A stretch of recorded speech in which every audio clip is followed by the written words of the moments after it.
Hello, everybody. Today I'm here with Mr. James Kolozsi. As you can see in his shirt, a Forge Works representative.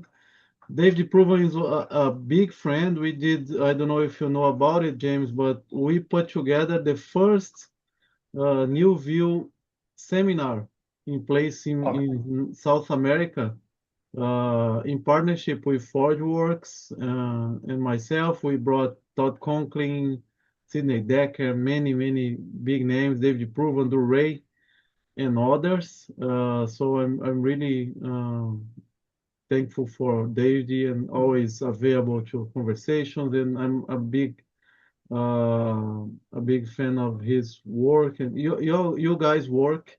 So really happy that you joined the ForgeWorks. That is company well known that do perform a serious job.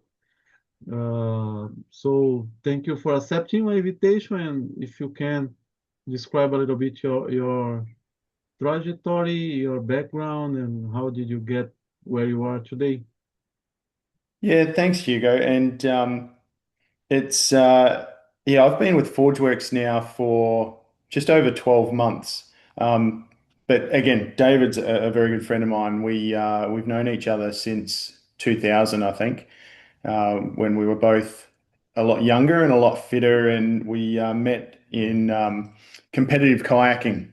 So David was a marathon kayaker. I was doing my best at trying to be a good sprint kayaker. David was always a class above though. So, uh, Is it and that famous doesn't in surprise Australia, the sport? it's yeah, it's well known. He's certainly like David, and his research is certainly up there with the upper echelons of academia within the safety field. So Dave's well known. We often joke No, but I that mean the kayaking is a oh, sorry, yeah, popular sport over there. no, not No, at all. yeah, that's why It's I was wondering. Kayaking is not popular. So interesting that you guys met in this situation. Yeah, no, absolutely. It's a national. So my background, my grandparents are Hungarian. It's one of the national sports over there. So it's in my blood. I've been doing it since I was a little kid. So it's always been a bit of a fallback for me. And yeah, it just so happens that in that, while it's not a hugely popular sport in Australia, we have won a gold medal at the Olympics a couple of times in the sport, which is fantastic. And Dave's certainly been representing Australia in the marathon world championships when he was a lot younger. So yeah, it's a good sport. Doesn't get the credit that it deserves, but we're certainly high achievers when it comes to the global stage. Really nice. So if you can tell about your background in safety and operations. Yeah, look, I've never, I haven't always been in safety, although everything that I've done in my career has been, has had an element of safety to it. So, uh, my, I left school. Well, I want to say, in the second last year of high school, I left and just wanted to explore the world and just so I joined the army. And I had a 20-year army career starting off in artillery and then transferred across to military intelligence. So half of my career in artillery, half of my career in intelligence. And through that, I got deployed overseas. I was in Iraq, Gulf War II. I was in East Timor, and I've spent time in Afghanistan as well. And in intelligence roles in those places, a lot of the intelligence that we provide and the information that we analyze to provide the commanders is around making the best decisions to achieve the mission and to achieve the mission with the best possible outcome for our soldiers. Now we know they go in and face a lot of risk especially when they get into conflict.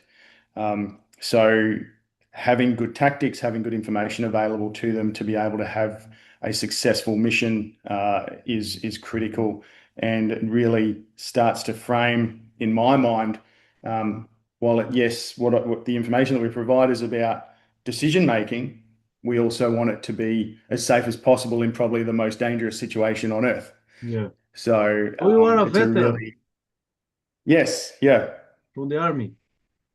yeah, absolutely. Yeah, Wow. 20-year veteran. So 20 years. yeah. Wow. So I joined in 95 and I left at the end of 2014. So if you And do what your was maths, your it's role? just shy of, What was sorry. your role over there in the army? So in Afghanistan and East Timor, that was as an intelligence analyst.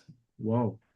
And in Iraq 2003, I was a detachment commander for a surface-to-air missile system. Unbelievable because I think Brazil hasn't been involved in the war, in a war like for at least like 200 years. So when we mention those kind of stuff for the audience here, it's we don't realize we never saw. Most of us will live and was born and die without having even a training in Yeah. anything far away from real stuff. So that calls a lot of attention from people when we mention those kind of stuff because for us it's like video games. Yeah, funny, Fortunately, thank funny. God. Yeah, look, and funny you say that too, because the more autonomous weapon systems become, the more game-like Yeah. it becomes. So, and yeah, I think it's a real it takes the risk of losing lives on the battlefield away, um, which helps improve sustainability of life for those people that are involved.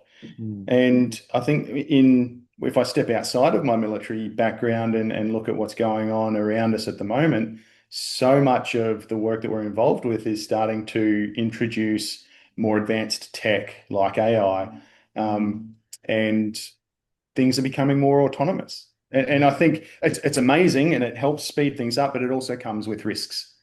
Yeah. So, and happy So, to chat about that a little bit later if you want. so talking about risk, let's get it in the head of safety. So how did you do the shift from military to civil works and how did you end up in safety? Because you had before Forge Works, you have other roles in safety Yeah. already, right? Yeah, absolutely. So a bit like a lot of safety people, I fell into it. So when I was in the military, I had like a health and safety representative type role that sits as a like a extra regimental task that you're given. So and that was around 2005. So it's at 21 years ago. Um, is that right? My math isn't great. Um, so I guess I sort of started, I remember I did a 5-day course and loved it. Absolutely loved it. Thought it was amazing. Mm. And it was even back then, before I was even starting to consider getting out of the military, I thought, hey, this is something that I could really sink my teeth into. This is something that really resonates with me.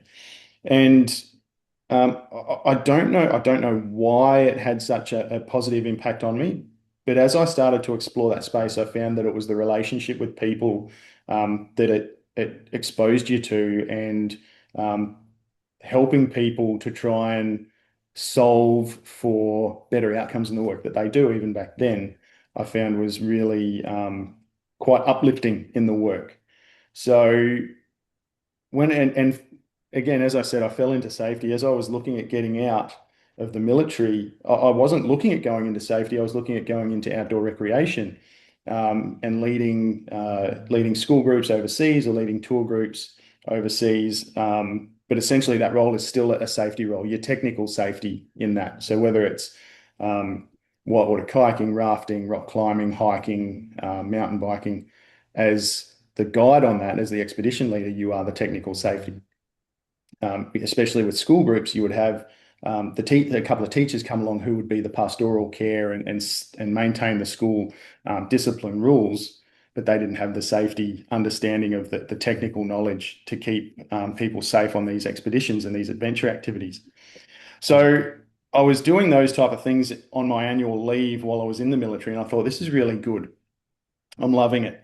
So was looking at getting out of the military, and I just got this random phone call from someone that I used to work with in the army who'd got out and got into oil and gas, and they and said, "Hey, I remember some of the safety stuff you were doing for me in the barracks.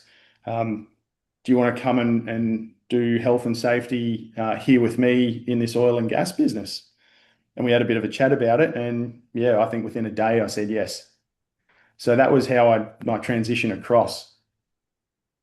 Yeah, so I was reading something about the veterans and a lot of bad outcomes when they come back because they struggle to find something to do, at least in US, most of the cases, and they come kind of go into depression and some of psychological stuff.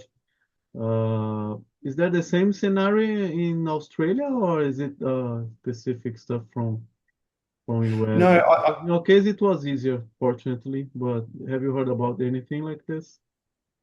absolutely. It's I think for anyone that serves and gets identity from wearing the uniform, um, when you and there's a saying, the army loves you until it doesn't. So Yeah, it's once you're out pretty much. And I've seen one service around the world that does the transition really well. And I'll talk about that in a sec. But to go back to your question, um, that the transition out, I think one, it depends on how much identity you take from the role. Two, it's how you are discharged, whether it's your choice or whether you're medically discharged or administratively discharged. Um, if you're not expecting it and it happens to you, that can be a real challenge for people transitioning out as well. yeah. Um, and I've got a friend who now works in health and safety. We joined the army together. We went through basic training together. He got out after 8 years. He was medically discharged. Oh, So injuries couldn't sustain the role anymore. So the army said, we're going to have to let you go. And and it was around the time that Gulf War II had started. So he got a job in Iraq as a contractor for a logistics company. So flying resources in and out of the country. He then transitioned over in a similar role as national manager of a logistics company in Afghanistan. So while he'd got out, he'd still maintained that military connection through this civilian role in a military operational environment.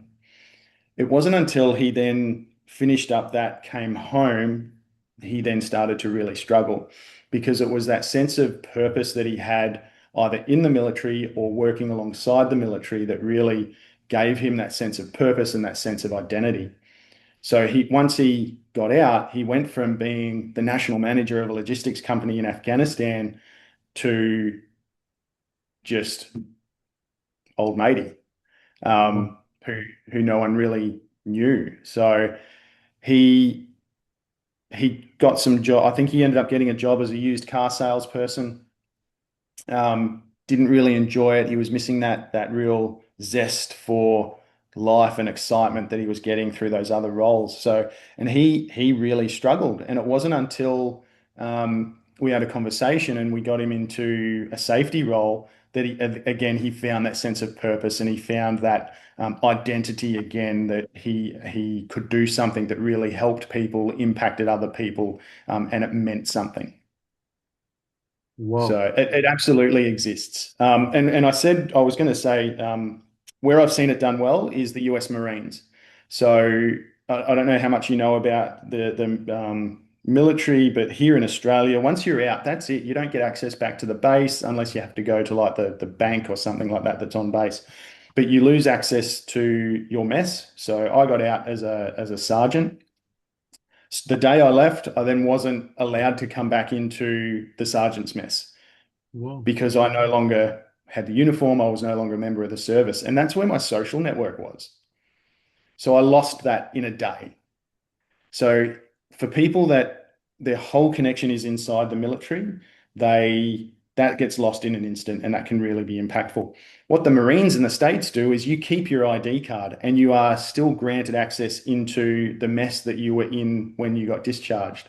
So that sense of community remains. And I think that's critical to helping people stay connected to the role that they had but that not just the role that they had, but the community within that. So that sense of purpose, that pride, that camaraderie still exists there. So it's a really powerful thing that they've done. Super simple, but really powerful and impactful for those people that are getting out. I think we can learn a lot from that. Yeah, that comes back to what we preach, that is like learning, listening to people involved in the tasks. But James, let's get inside a little bit of your current role as a director in the Forge Works. What kind of solutions are you guys providing to the industries? So if you can Yeah, list some of them and the main ones. I saw that there is I will not be able to pronounce the Hiverst. I don't know the name of the app, the software, but uh, high vis. yeah, oh, yeah, thank you. But Yeah. what kind of solutions are you guys working more often in the currently business? Yeah, look, so for those that don't know, ForgeWorks is we've got three tranches. We've got an education arm, which is our safety futures, and we run some foundational safety training in that. We run I have our took the advanced safety. training, really nice. I have took Oh, the you know the training? yeah. Yeah, no, it's getting a lot of reps, and we're expanding that as well as we go. So we've now got the foundational course, and then we're going to do some smaller module learning around learning teams and investigations, advanced Uh, investigations, and things like that. So we're really developing according to the needs that are out there, and really applying that more modern safety science into the way it's done. So Safety Futures is our education and training. High-Vis is our software product, which is a safety tool that allows for super quick communication and learning across diverse teams, large teams. So one of the examples is we've got a large, diverse organization across 12 countries, I think, with over 5,000 people. And across the globe, you've got just this dispersed safety team that it makes communication and learning from other peers' experiences quite challenging. So, what HiViz does is it allows you to tap into the capabilities and understanding of who's across the team, no matter where you are in the world. And you're able to, like, if you've got a confined space question, for example, you can immediately look at who in my peers is a confined space expert. I need to ask them a question. Or if you don't have that, you can put a poll up and you can just say, hey, I'm facing this challenge. Who's experienced this before?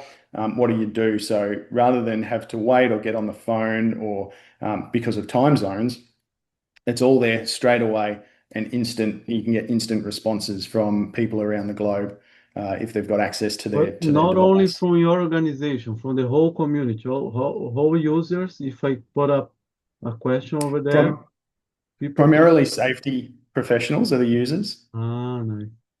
Yeah. Really? So, but And it if I also, share, for example, a lesson learned from an event, it's gonna be available right away for because it's many companies struggle with this, like making the information flow for yeah, multi-sites uh, companies or location teams.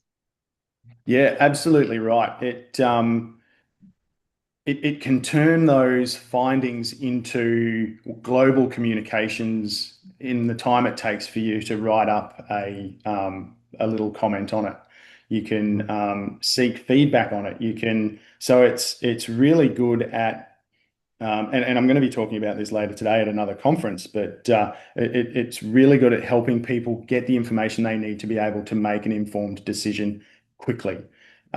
Or if there's a equipment malfunction and we know that equipment is global, we can put something out instantly to be able to let other people know the challenges that we have. Um, we can sprout ideas. We can say, "Hey, I'm thinking about implementing this on my site. Has anyone else thought about that?" And someone might, like over the other side of the world, might say, "Actually, we tried that and it didn't work for these reasons," or "We did that, part of it worked, part of it didn't." So you can start that connection, that deconflicting around some of the challenges or ideas that you have in so much quicker time rather than waiting on you send an email, there's Yeah, a 12-hour difference and you got to wait and they might be in the field and they've got to come in, check their emails. So it cuts through that delay. yeah, really nice. So you mentioned three. Yeah, Uh, three. So the other one's the consulting piece. So, and I mainly sit in the consulting space, but I also facilitate the foundations of safety professional practice learning. Um, and at the moment, it seems that a lot of organizations and most of the work that I'm involved with at the moment is focusing around two main things. One is the operational capability of the safety teams themselves and working through and trying to declutter what they're experiencing and how they're living the system that they're working within and how they experience that. so So when you helping. mention the capability of the team is something similar to taking the safety futures in company or no? Or Well, yeah, well, I mean, that may, as part of consulting, it may be one of the recommendations that, hey, this training program might be really beneficial okay. for you. Who doesn't do a classic upsell? But it's the process itself, especially with the safety operating models and the Okay. safety organization within large businesses, Sim. looking at where over time, and we're classic for this, safety is classic for implementing more and more processes and not considering, well, now that we've brought this in, what goes? Yeah. Like what does this replace? What no longer has the same level of value because we've introduced this new thing? So traditional safety quite often will have something happen or a new process will come in and we just pile it on and pile it on and pile it on. And people start to feel overwhelmed. They start to feel like they're trying to walk through mud or syrup. And that clutter just keeps building up and making people's work a lot harder than it needs to be. So one of the main things that we're being called in for at the moment is helping safety teams work through what are those things that are causing your job to be harder than they need to be. And we do that through talking with both the safety team and the people they support, Nice. their stakeholders, so that we get both views on what's happening, and then we work with them to help declutter the system. So The other, you go. you mentioned that one is the capability of the team, the other is the country. Uh, Yep. but when a company reaches you out, what they are looking for? Reducing accidents? Uh, what are the main demands that the clients Yeah. usually have? Yeah, look, ultimately it is. It's about improving the safety of work. So it's Okay, about how do we, because if we can improve the safety of work, then safety is the outcome as well as the output that's the desired nice. output from the work. So yeah, ultimately everything that we do in safety is about keeping people safe, and we focus on doing that through improving work. If we're not addressing the work, then we're not addressing the risk.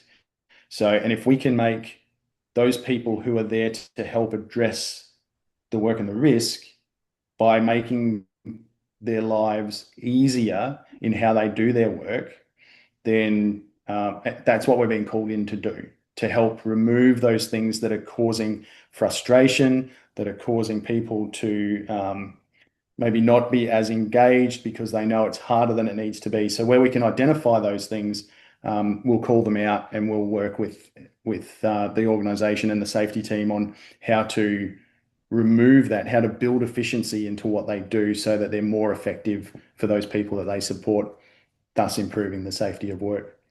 Nice.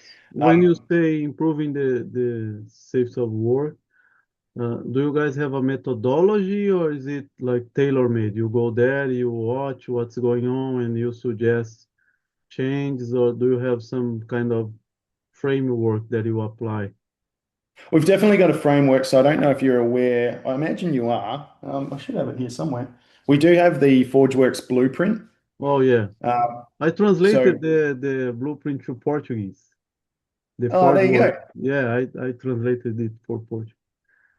Oh, fantastic. Yeah, well, so certainly we use the blueprint to help understand the organization's maturity and Um, where they currently are, and some of the things that they can, and then we provide recommendations around some of those things that they can do to help improve, so moving from a very compliant focused organization through a very leading organization to a resilient organization. Now, look, becoming a resilient organization is not easy. And it's certainly not the flick of a yeah, switch. takes time. So it certainly steps along the way, and we walk that journey with them using our blueprint, but also the context of the organization matters as well. So it's not a straight off the shelf plug and play. There is Nice. some co-design in the best way to deliver that and the best outcomes for the organization as well. But do you guys, for example, if I don't want to hire the blueprint, is that possible, or the blueprint's part of Absolutely. the, yeah? Yeah. Oh, Yeah, nice. absolutely. So we don't just do the blueprint work. It sits in the background. It certainly sits in the knowledge base of everyone at ForgeWorks, and it's the foundation from which we launch from. But we also, so for example, the other bit of work that we're getting at the moment seems to be a lot around safety management systems, and understanding the current architecture of that, and then looking at ways to, again, streamline and make it more impactful, more effective. And rather than, like, if you try and map it out as a line diagram, you may as well drop a bowl of spaghetti onto a page, and a lot of them, the ones currently look like that. And so it's about trying to make sense of that, and then creating what a future state for them might look like that's more streamlined, is more wrapped up in modern safety science, and with the focus on understanding the risks that sit within the organization, and launching from that as a driving force as to how we address the safety of work, and also, yeah, just creating that efficiency so that things make more sense, they're smoother, and there's less clutter in the system. Oh, really nice. And how many people do you have for field work now? You go to the field as well, or usually you stay in the office? Yeah, well, so David's in Africa at the moment. Wow. Uh, yeah, he's in Guinea. We've just had two of our consultants return from India, working over there with a client, a global client, but the site was for this particular project was in India.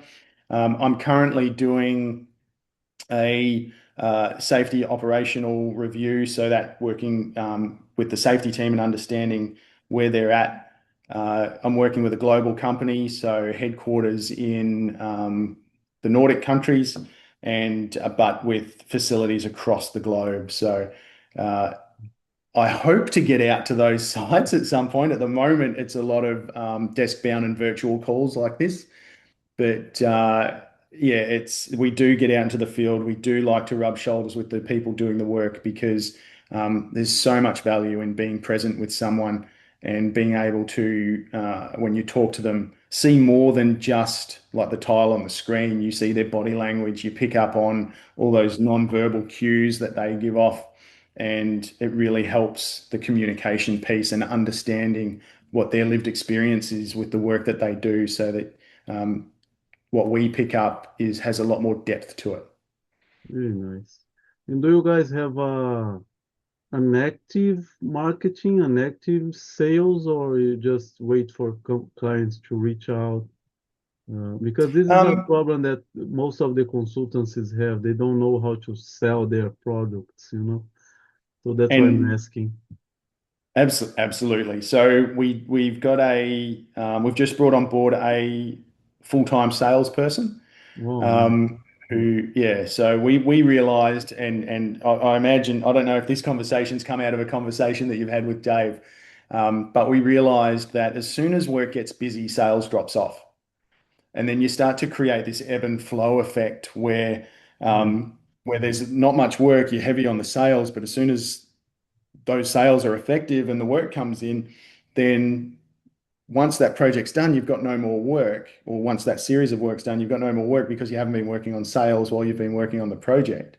Yeah, So we found that we we tend to ebb and flow like that. So David's made the decision to bring in a full-time salesperson. So when we've got those peaks happening, we've still got the capacity to market, to reach out for sales. So and do extra things that we wouldn't normally do. Like we're putting on a couple of executive roundtable breakfasts to talk about a leadership white paper or an in-field leadership white paper that one of the boys in the team has just written, and we're about to launch. So we're hoping to get some good quality industries around the table to hear what the white paper is about and discuss how it could benefit them, what they've done around that in-field leadership interactions as well. yeah, that's something really interesting because, as you mentioned, if you guys do everything, because this is a problem when one person is the face of the company. If this person is busy doing, this person is able to sell, Yeah, but this person, the companies want him being there, and then the guy is there is not selling, and then so that's a wise decision having a sales force just looking for yeah, selling in order to keep the ball running. So yeah, it's more yeah. decision like you guys able to do this. So James, let's talk a little bit about uh, the marketing right now for consultancy companies. What what's being more what's warmer currently? People are looking for more capability, more consultancy, more blueprint. Is it seasonal? Is there a standard or something? Yeah, look, it's a really good question and totally transparent. I've only been with ForgeWorks for just over a year now. Um, so I mentioned before I did oil and gas. Yeah, I then stepped into head of health and safety for our local state police force, and then head of health and safety for a large health provider to the west of Melbourne. And I know from being in those roles that my primary focus was to uplift my safety team. So education for me, skills development, yeah, getting them to a level where they're confident in their role, I think was my priority. And what I'm seeing since I've been with ForgeWorks is there's a lot of people interested in that. A lot of people interested in not just how do I uplift my safety team, but how do I uplift the understanding of safety leadership for those people that aren't safety professionals yeah, as well?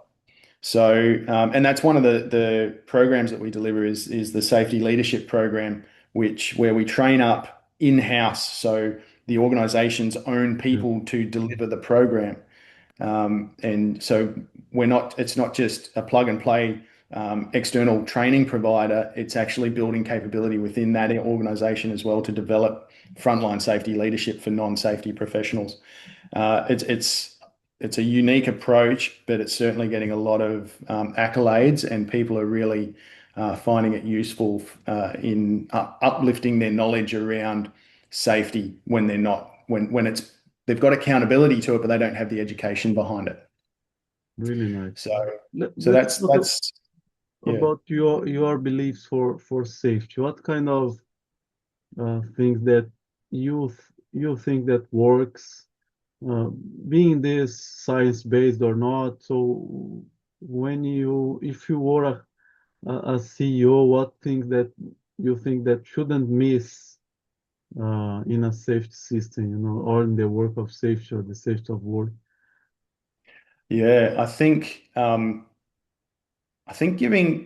it's a really good and deep question. Yeah. Certainly, I don't importantly, want I to put think that you in a spectrum, but for example, do you believe that the behavior-based safety stuff works, or do you are more to the new view part or HOP, HRO? Is there something that you think that should be the basement to start developing? It's as I said, it's a good question. Behavioral-based safety certainly was important when it was like mid 80 or late 80s through the 90s. Yeah. Uh, and the intent behind it was really good. It served a purpose for when it was there. It certainly can't be ignored. Uh, the challenge I feel with behavioral-based safety was people stopped at the behavior. Like think about an incident that occurs, you go through a five whys, you get to a point where we've identified that the person did the wrong thing. And that's where the conversation would tend to stop. We wouldn't ask that next question around, well, what were the conditions that made that a reasonable decision to make at the time? What in the system has either acted in a way or failed that has made this an appropriate choice? So that's where I think behavior-based safety what didn't take that next step to look at, well, how did the system influence the behavior?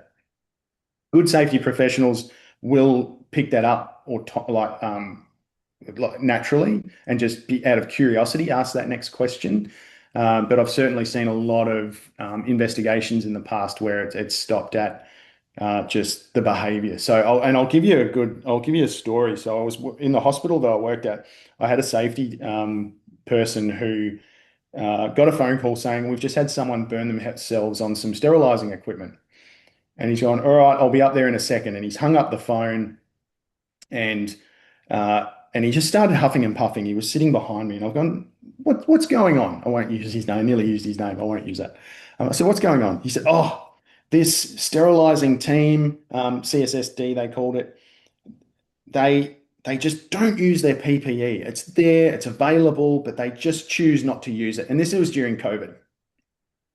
I said, okay, why don't they use it? He said, "Oh, it's just the culture up there. They just want to get the job done, and they'll just pick up hot things and burn themselves without even thinking." I'm like, "All right, do me a favor. Go up there, have a conversation with the person that got burnt because they're still at work, and just ask, oh, is there PPE available for you to use?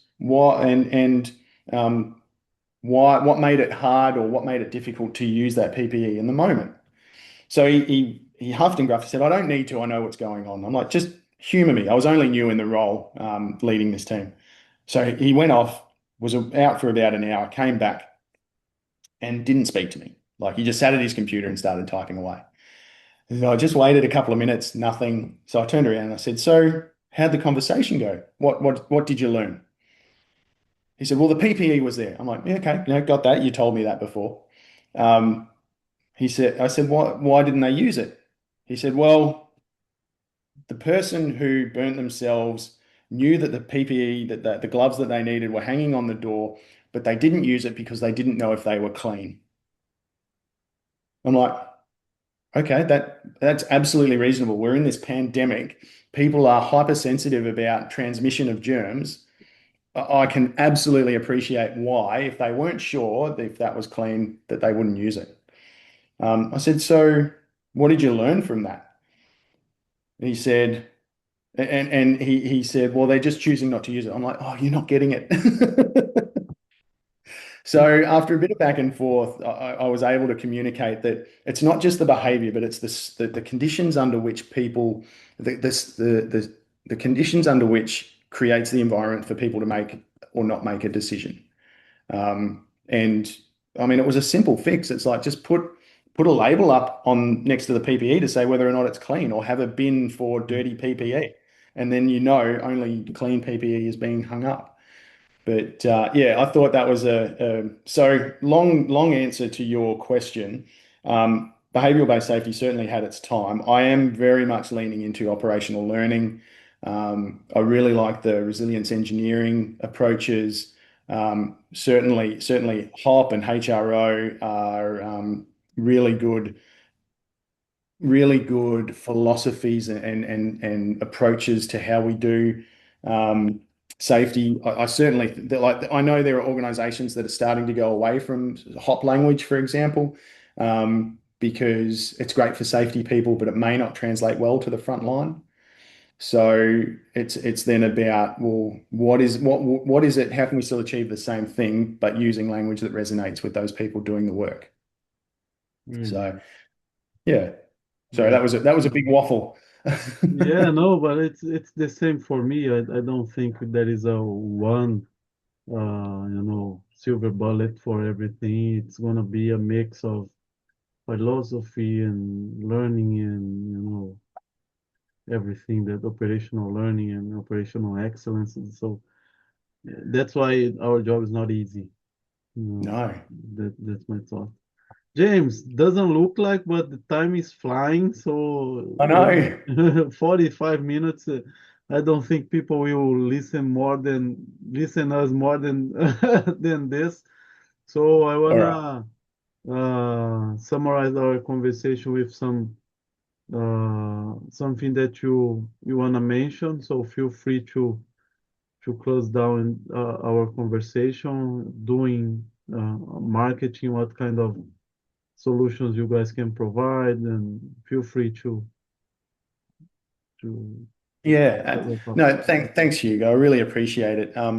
We I guess for us at ForgeWorks, we are relationship based. Our values are about creating connections in how we can work with you rather than just come in and do an audit or something like that. We want to understand how you're living the system that you're working in. What's your lived experience with that? How is that not how are you emotionally reacting to that as well? Because that all plays a part into um, how we perform at work. So if we can help remove those things that create frustration, that create that resistance, or even make you potentially want to turn away, then if we can get in there and we can work with people to help remove those things that are causing that frustration, then I mean, what more could you ask for? To be able to create an environment where it makes people's job better, it makes people's job easier, as complex as we know safety can be. Um, just being able to help streamline those processes and help just start to enjoy how we do work and why we got into it like in the first place. If we, as in a consultancy business, if we can, and that's the goal that we want to do, and if we can do that, then we've done our job and everyone walks away happy and we've built friendships and connections along the way as well. Really nice. That's the way I think that consultancies can take the best from both sides, the company and the expertise of the safety professionals. Well, James, thank you so much. Pretty much we will need other conversation because I want to explore more your personal story than the professional one. I think it's really valuable, sharing the experience that you faced in the sites you've been in the past. So I promise to the audience that we will schedule a new conversation focusing on the struggles and the challenges of being in Afghanistan, in Iraq, and facing, situations that we can barely imagine. So Yeah. congratulations on your whole career, Thanks, and it Hugo. was a pleasure talking to you. Thank you for accepting. No, thank you, Hugo. I look forward to having another chat. Yeah, there's so much that we can talk about, and I love sharing my experiences and telling stories as well. So, yeah, any opportunity, I'll put my hand up. Thank you. Thanks, Hugo.